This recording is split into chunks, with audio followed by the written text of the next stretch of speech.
So here's how it's going to look, at least in July. Flacco's the one, then Pickett, then Gabriel, then Sanders, then Watson. That's your 5-layer quarterback chart in Cleveland. Don't know that Flacco's going to make it all the way through. Don't even know that he's going to win the job, but apparently it's his to lose heading into the month of August. I don't know about that. I don't know. There was a time this offseason where Pickett was the favorite. And so now it's Flacco. The assumption is it's going to be one of these veterans. It's not going to be a rookie.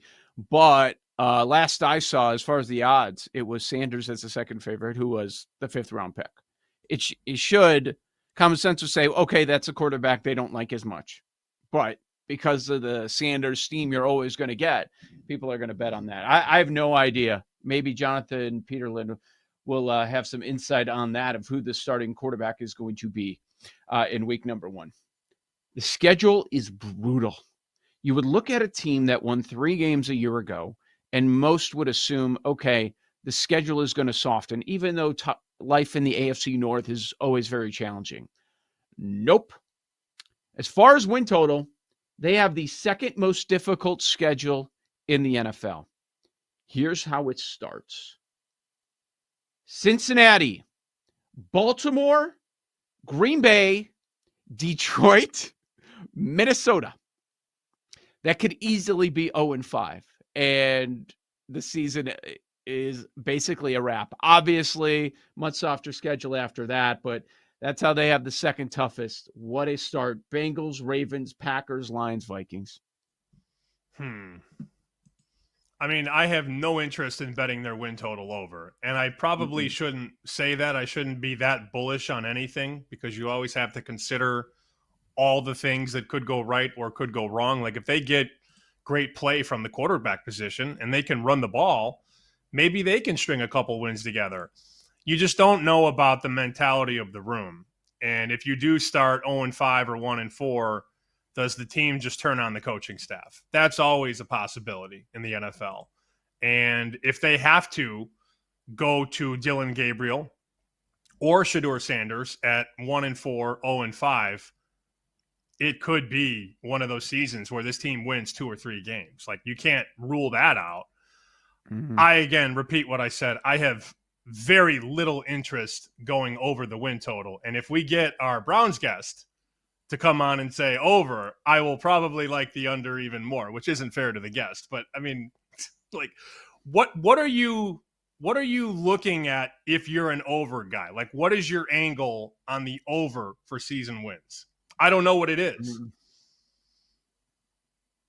Like my reasoning for it, like, or the number? Yeah, if you're going to like sell me this pen from Wolf of Wall Street, sell me this over, where do you even start?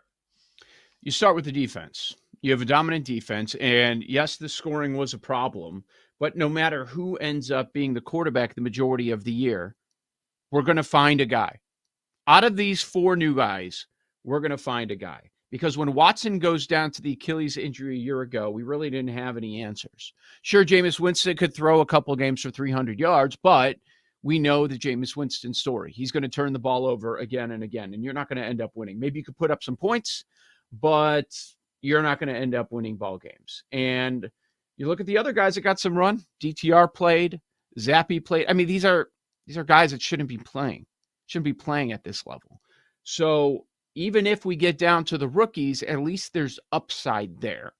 And the Band-Aid is going to be Flacco/Pickett. We'll see who ends up winning the gig, but that's the route. We know we have a strong defense. We've got a pillar to build around in Myles Garrett.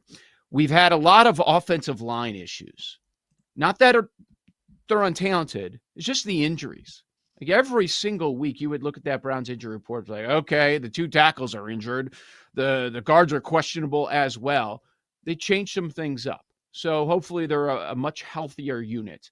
And there was all this waiting game about, okay, what about Nick Chubb? What about this running back? Chubb's gone. They drafted 2 guys. They bring in Judkins. They bring in Sampson. And you bring in some fresh blood there. Maybe that combination can work with a reworked offensive line. And we know that we can trust the defense. It's just a matter of getting average play from the quarterback. So That's how I would try to sell you on the Browns, but I'm not buying anything that I was trying to sell you. There's really not a lot in terms of offensive player props because, again, we don't know what the situation is going to be over the course of the full season. So you're not going to have props on, passing yards for Shedeur Sanders or touchdowns for Sanders. I'm even looking at Judkins right now on the prop shop, and they don't have anything on him because, again, the depth chart has Jerome Ford as the starter. But I can tell you that Judkins has gotten some interest in the offensive rookie of the year market. That has certainly been bet at a couple places. So one book has a 30-1, and then there's another book with an 18-1. BetMGM has 22. So there's been a couple bites at the apple on Judkins, a very talented running back who started at Ole Miss and then ended up at Ohio State. We know the potential is there, but my question for anybody believing in this offense, and I do like Tommy Rees, who's now the offensive coordinator. And Yep. I mean, you hear some of the things Nick Saban has said about Tommy Rees. That's very nice, because Saban doesn't really compliment anybody. And he was just gushing over the potential that Tommy Rees has as a creative offensive mind. Their offensive line, I mean, what are you going to get there? It's bad. It's really bad. Probably. So, okay, you answered the question properly. The defense, can they even score 17 points a game? I don't know. So this could be, one of those teams where you're looking under until the market catches up. Like that first game that they play against Cincinnati. What do you think the total is in that game? Whew. Well, it's heavily slanted to the Bengals side. I would think. Is it mid 40s? 45. Feels a little bit high, doesn't it? Yeah, with this defense, how slow out of the gate Cincinnati typically comes out. I could see that. But a lot of Bengals games, they're just never going to be that low. Like they're not going to get to 43 just because you've got the Bengals on the field, awful defense, great offense. So, yeah, I would probably look at maybe the team total there. Cleveland under. Yeah, That would team be total. a way to go at it. Pinnacle's got 20.5, and I'm under that. I don't think they're going to score 21 points week number 1 with Flacco. Don't think it's going to happen. But then again, you're adding in the recipe of Cincinnati's defense. But like let's spin it forward. When the Browns play the Steelers, that total's got to start at 38.5. It's going to be an ugly football game. That game will never be on TV1 in my house. Browns and Steelers this year. No, ever. No. By the way, and we could talk about this with Peterlin coming up in a few minutes, Judkins has been out, according to the reports that I've seen lately. There was an arrest, so he doesn't have his contract signed.